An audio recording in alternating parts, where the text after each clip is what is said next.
pulang damit ang nagpasiklab ulit ang galit ni Amalia Fuentes kay Annabel Rama. Payo naman ang ilang showbiz veterans. Sumama na lang ang dalawa sa spiritual retreat ngayong Semana Santa. Nagpapatrol, Mario Lumawan. Habang ginagawang pulutan ang palitan ng maanghang na salita ni Amalia Fuentes at Annabel Rama sa Twitter, iginit naman ni Herman Moreno na dapat mag-ayos na ang kanyang mga kaibigan alang-alang sa Kwaresma. Sana daw ay mag-peace be with you na sila para na rin sa kanilang pamilya, lalo na sa mga apo na nasa showbiz din.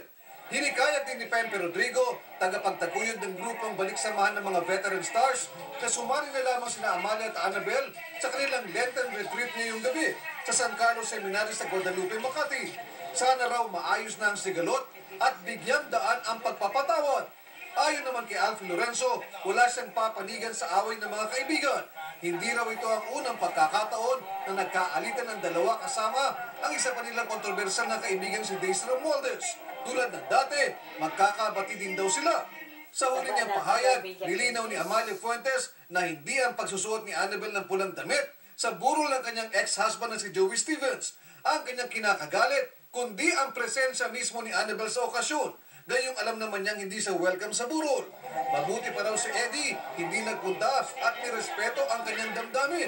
Ayon naman kay Annabel, ang totoo'y kaibigan talaga nila ni Eddie si Stevens at nagpunta siya sa burol bilang respeto. Galit lang daw si Amalia sa kanya dahil hindi niya sinabi dito ang nalalaman niya sa ibang karelasyon ni Joey. Aantayin ni Annabel ang desisyon ni Eddie kung magsasalita pa siya sa issue.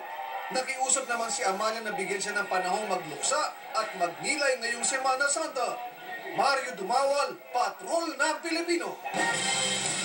Samantala, nagtaas ng singil, siyempre